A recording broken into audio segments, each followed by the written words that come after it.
দর্শক আসসালামু আলাইকুম। আজকে সম্পূর্ণ ভিন্ন একটি ভিডিও নিয়ে আসলাম। আমাদের আবু সাইদ ভাই এসে পড়েছে আমাদের বন্ধু রনির দোকানে। রনি অবশ্য আবু সাইদ ভাইয়ের একজন নিয়মিত কাস্টমার, আর সে হচ্ছে একজন বিক্রেতা ব্যবসায়ী। তবে কী ব্যবসা আমরা ডিটেলসে একটু বুঝি যে ভাই না আবু সাইদ ভাই, আপনার চালান কত টাকা? 340 টাকা চালান। আর সুপ্রদর্শক আসলে একটা বিষয় খুবই ভালো লাগলো। আসলে সে একজন বিশেষ চাহিদা সম্পন্ন মানুষ, যাকে আমরা কেউ অটিস্টিকও বলি, আবার কেউ প্রতিবন্ধী বলি। যদি প্রতিবন্ধী আমার বলাটা ঠিক না। আমাদের আবু সাইদ ভাই সে 320 টাকা 40 টাকা 340 টাকা চালান নিয়ে ব্যবসা শুরু করছে। সাধারণত এই ধরনের মানুষ হলে সবাই আপনার ভিক্ষাবৃত্তি করে থাকে, কিন্তু আমাদের এই ভাই ভিক্ষাবৃত্তি করে না, সে ব্যবসা করে। সে বাদাম বিক্রেতা একজন, আপনারা যদি দেখতে পাচ্ছেন সে একজন বাদাম বিক্রেতা, সে বাদাম বিক্রি করে। আচ্ছা, এই যে আপনি বাদাম বিক্রি করেন কেন? আপনি তো মানুষের টাকা চাইতেও পারেন।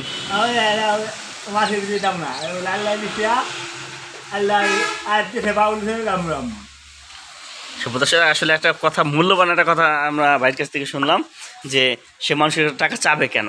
তারা আল্লাহ হাত পাও দিছে, তো হয়তো একটু অক্ষম হলো, সে দিছে, তো সে ব্যবসা বাণিজ্য করবে। ভাই ব্যবসা বাণিজ্য হয়। আচ্ছা, আজকে বৃষ্টির মধ্যে বেরোইছো কে?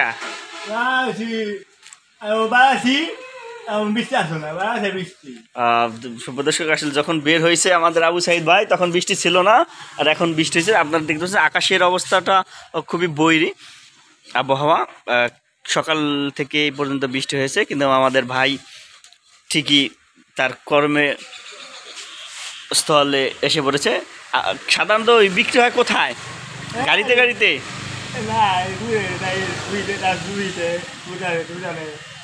দোকান দোকানে যায় বিক্রি হয়। সুপ্রদর্শক আসলে একটা জিনিস খুবই ভালো লাগলো যে ভাই আমাদের আবু সাইদ ভাই সে কারোর কাছে হাত পাতবে না, কারোর কাছে অসহায়ত্ব সে প্রকাশ করবে না, কিন্তু সে ব্যবসা করে। এবং আমি আমার ভিডিওর মাধ্যমে সবাইকে বলতে চাবো, এই ভাই এই সাধারণত রাজোর ট্যাকার দিয়েই বিক্রি করে। বাকি ট্যাকার বিক্রি করেন না শুধু রাজোর? রাজোর টাকার বিভিন্ন জায়গায় যায়। তবে সে তাকে যে দেখবে, যে দেখবেন, সবার কাছে আমাদের অনুরোধ থাকবে ভাইয়ের কাছ থেকে অবশ্যই বাদাম কিনে খাবেন। ভাই বাদামগুলোর মানটা খুবই ভালো, সে কাউকে ঠকায় না। এই যে কয় টাকা প্যাকেট? কত? 10 টাকা প্যাকেট। এই প্যাকেট তো বেশি কম হয়ে গেছে, 10 টাকা কম হয় না? 5টা প্যাকেট হলে ভালো হইতো না?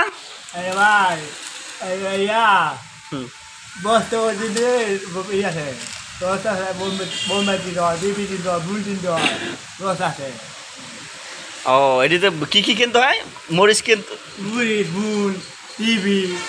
আর সুপ্রদর্শক আসলে যিনি বললেন সে, আমি যখন বললাম যে এটা 5 টাকা করে ভালো হয়, 10 টাকা বেশি হয়ে যায়, সে তখন আমার বললো এটার সাথে আনুষ্ঠানিক আরও অনেক কিছু কিনতে হয়। যেহেতু এই বাদামগুলো তারা কেজি দরে কিনে, কেজি দরে কেনার পর নিজেরা ভাজার পরে এটার সাথে কিছু মশলা বা বিপ্লবন এইসব দেয়, সেই জন্য সে বললো যে এটা হয় না। তো যার ফলে এইটাই ঠিক আছে, 10 টাকাই ঠিক আছে। আচ্ছা, তাহলে টাকা দিতে হবে না? আসলে বন্ধু রনিকে অশেষ ধন্যবাদ এই উপলক্ষে, যে অন্তত সে তার নিয়মিত একজন কাস্টমার রনি। কারণ আসলে ভিডিওটা করছি আমি এই জন্যই, ভাই আইসাই বলছে যে আমি বলছি যে বাদাম কেউ খাবে না, এখন সে বলতেছে ভাইরা আমি ফ্রি দিয়ে যাবো, ভাই খাইলে খাবে, না খাইলে না খাবে, কিন্তু আমি ফ্রি দেবো, টাকা নেব না, তাও ভাইরে দেবো। তার মানে ও প্রতিদিনই ভাইয়ের কাছ থেকে বাদাম কিনে। আর এই জন্য আসলে খুবই ভালো লাগলো, আর এই জন্যই মূলত এটা করা। আর সব থেকে আসলে এর কাছ থেকে আমাদের অনেক কিছু শেখার আছে। সুপ্রদর্শক এর কাছ থেকে অনেক কিছু শেখার আছে, যে আমরা যারা সচল আছি বা ভালো আছি, এরাই অনেক সময় দেখা যায় যে অনেকে মানে মানুষের কাছ থেকে অনেক কিছু চেয়ে চিনতে নেওয়ার চিন্তা ভাবনা করি। আর আসলে ভাই যে সত্যিকারের মানুষেরা চাইলে পাবে, কিন্তু সেই কখন চায় না, কারণ সে চায় নিজের এটা ধরে রাখতে, নিজের আত্মসম্মানবোধটা ধরে রাখতে, বজায় রাখতে। তবে তার কাছ থেকে সবাই বাদাম কিনবে, সে আশা করি সবাই। আমি ভাগ্যবান মনে হচ্ছে যে না, তার সাথে আমি একটা সেলফি তুলতে পারছি, বা তার সাথে তার বিষয়ে কিছু কথা বলতে পারছি।